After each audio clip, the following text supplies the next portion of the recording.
Você já parou para pensar em como a sociedade começou?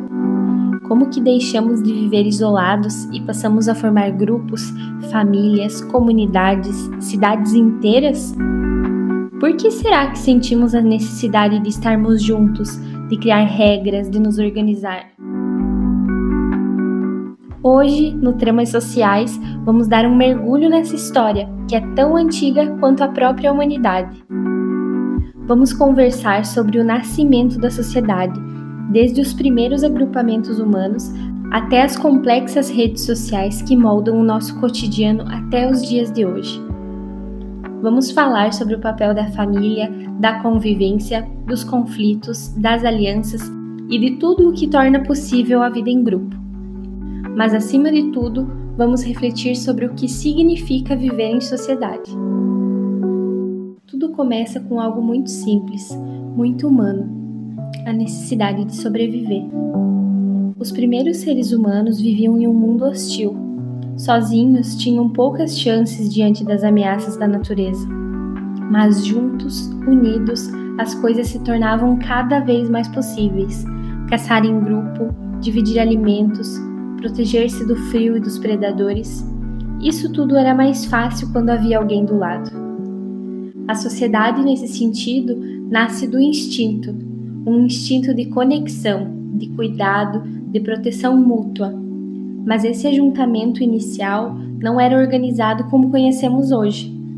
Eram pequenos grupos nômades, caçadores-coletores, que se deslocavam constantemente. A organização social era fluida, baseada principalmente em vínculos familiares e em lideranças naturais, muitas vezes associadas à idade, à experiência ou à força. A família, nesse contexto, surge como o primeiro núcleo social, não apenas um laço de sangue, mas uma pequena rede de apoio. E é justamente ali, nesse ambiente pequeno e cotidiano, que começaram a surgir as primeiras formas de convivência, as primeiras regras, os primeiros aprendizados sobre o outro. Com o tempo, outro elemento transforma profundamente os grupos, que é a linguagem. Falar, contar, compartilhar. A linguagem permite que os conhecimentos circulem, que as experiências sejam transmitidas, que as emoções ganhem forma. E isso é essencial, porque a sociedade não é apenas um agrupamento de corpos. Ela é uma construção simbólica. Ela é feita de histórias, de crenças, de ideias. É com a linguagem que os mitos nascem, que os rituais se organizam, que a memória coletiva começa a se formar. E aí surge a cultura. A cultura, ela é o tecido invisível que une os indivíduos. É ela que dá sentido à vida em grupo, que orienta os comportamentos, que delimita o certo e o errado dentro de um determinado contexto. E com isso, a sociedade vai se tornando cada vez mais complexa, mais organizada e também mais exigente. Quando os seres humanos descobrem a agricultura, algo radical acontece. Eles deixam de ser nômades. Eles começam a plantar, a colher, a estocar alimentos. Isso permite que eles se fixem em um lugar, que construam moradias permanentes, que desenvolvam vilas, aldeias e, mais tarde, cidades. Com a fixação do território, surge uma nova realidade: a propriedade. O meu e o seu. A terra agora tem dono. E com isso, inevitavelmente, surgem os primeiros conflitos mais complexos, como a disputa de terras, de recursos e de poder. Mas também é nesse momento que nascem formas mais sofisticadas de organização social. As pessoas passam a dividir funções. Existe quem plantava, quem construía, quem defendia e quem coordenava, por exemplo. As hierarquias começaram a se desenhar. O que antes era uma convivência quase horizontal, agora se verticaliza. E aí aparece um elemento fundamental: o poder. Viver em grupo exige algum tipo de ordem. Regras, combinados, punições.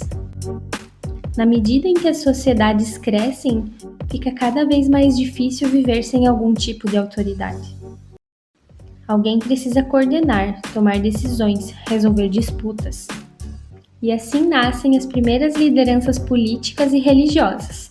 O poder se organiza e com ele surgem os primeiros sistemas de leis, de normas sociais, de estruturas que tentam manter a convivência sob controle. Mas o poder, como sabemos, ele não é neutro. Ele pode tanto proteger quanto oprimir, pode tanto organizar quanto excluir. E ao longo da história, ele é palco de muitas disputas, entre grupos, entre classes, entre ideologias.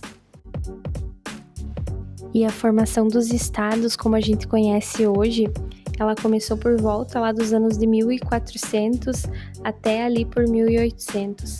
Antes disso, o poder ele era mais espalhado. Haviam reis, senhores feudais, igrejas, cada um mandando de uma parte.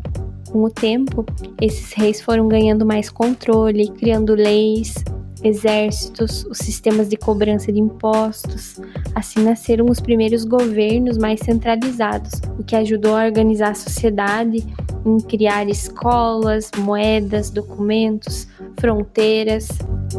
Essa mudança trouxe mais segurança e identidade para muitos povos, mas também significou mais controle e exclusão. Muitos grupos ficavam fora dessas decisões. Em várias partes do mundo existe essa situação, como na colonização das Américas. A construção dos estados ali foi feita de uma forma bem violenta. Ou seja, a criação dos estados ela foi importante para a vida em sociedade. Isso é um fato. Mas ela também deixou muitas marcas de desigualdade que a gente consegue sentir até hoje. Ao mesmo tempo em que o poder organiza a sociedade externamente, a religião e a moral ajudam a organizá-la internamente. A religião cumpre um papel importantíssimo nas sociedades antigas e modernas. Ela dá sentido à existência, oferece explicações sobre a origem da vida, da morte, do sofrimento, mas principalmente estabelece valores, princípios, formas de conduta. Mais do que um sistema de crenças, a religião foi e ela ainda é uma força cultural que orientou comportamentos e que criou um pensamento dominante. Por um lado, isso possibilitou a convivência em comunidade, regras de conduta, ideias do certo e errado, rituais coletivos. Tudo isso fortaleceu os laços sociais. Em muitos momentos, a religião foi consolo, refúgio, sentido. Ela inspirou obras de artes, movimentos de solidariedade, mas também é verdade que esse mesmo poder de moldar o pensamento coletivo, ele foi usado também para justificar desigualdades. Ao longo dos séculos, diferentes religiões estiveram envolvidas em processo de dominação, de exclusão, de violência. Em nome de um sagrado, muitos foram silenciados. Mulheres, povos originários e tantos outros grupos que foram colocados à margem, muitas vezes com argumentos baseados em interpretações religiosas. Ou seja, as religiões ajudaram a formar as comunidades, mas também definiram quem podia fazer parte delas e em que condições. Falar sobre isso não é desrespeitar a fé de ninguém. É para a gente entender que, como qualquer construção humana, a religião tem contradições e que, ao refletirmos sobre o seu papel histórico, a gente pode escolher quais valores a gente quer continuar a cultivar na sociedade.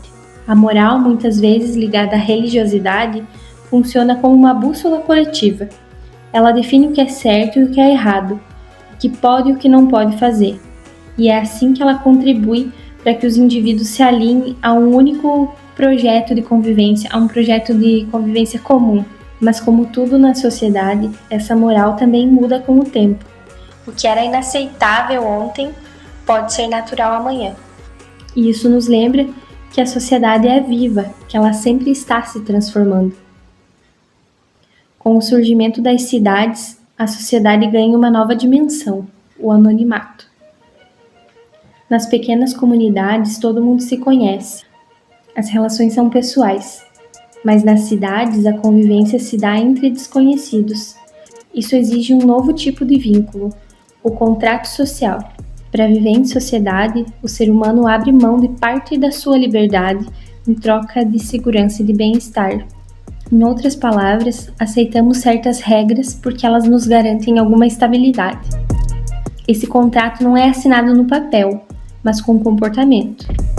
Quando respeitamos as leis, os sinais de trânsito, as filas, estamos reafirmando esse pacto coletivo, mesmo sem conhecer o outro. E isso é um dos grandes milagres da vida em sociedade. Conseguimos viver juntos, mesmo sendo tão diferentes.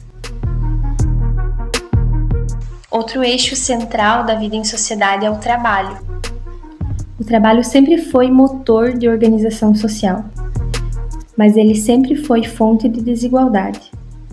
Em muitas civilizações, desde a antiguidade, havia quem trabalhava e quem apenas mandava. A escravidão, a servidão, a exploração são temas que acompanharam e que ainda acompanham a história das sociedades humanas. Ao longo dos séculos, surgiram diferentes modelos de organização econômica: o feudalismo, o capitalismo, o socialismo, cada um com suas promessas, com suas falhas e suas disputas. Mas uma coisa permanece: a sociedade sempre se estrutura em torno de quem detém os meios de produção, quem decide as regras do jogo e quem vive dentro dessas regras.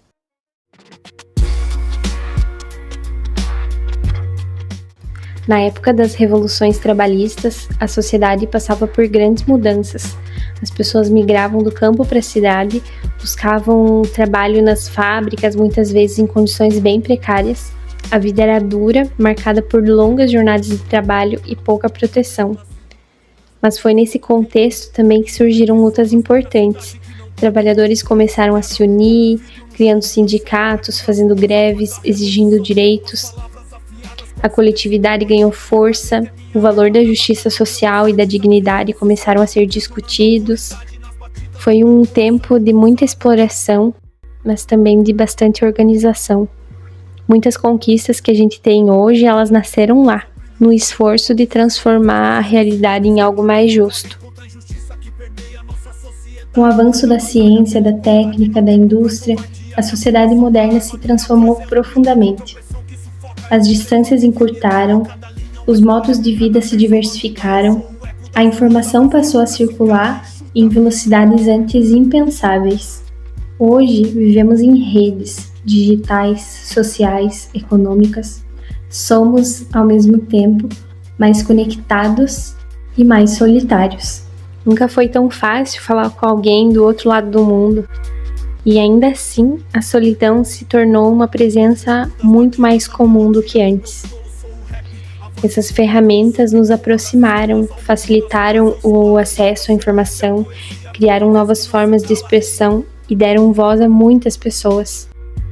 Transformaram o trabalho, os afetos, os movimentos sociais, mas também alteraram o nosso tempo, a nossa atenção, a nossa profundidade das relações. Hoje estamos sempre conectados, mas nem sempre realmente presentes. As redes nos encorajaram a exibir versões editadas de nós mesmos, o que pode gerar comparações, ansiedade, um sentimento de isolamento, mesmo em meio a tantas interações. A tecnologia pode criar pontes, mas cabe a nós decidirmos como usá-las e aprendermos também, porque a conexão verdadeira ainda exige presença, escuta e cuidado. E isso nenhuma máquina pode substituir. A família mudou, o trabalho mudou, as relações mudaram, mas a essência da sociedade permanece. Seguimos precisando uns dos outros.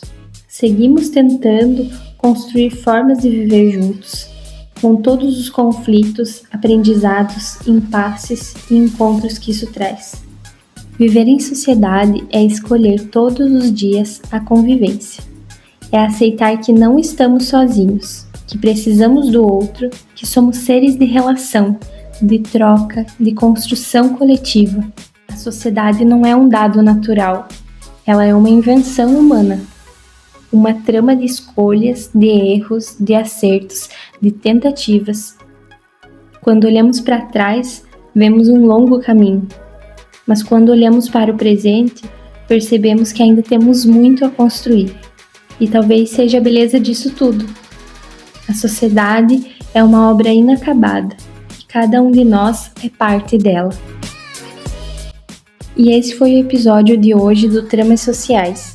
Espero que tenha provocado reflexões, perguntas e talvez até algumas inquietações, porque entender como a sociedade se formou é também entender quem somos e quem podemos ser. Até a próxima!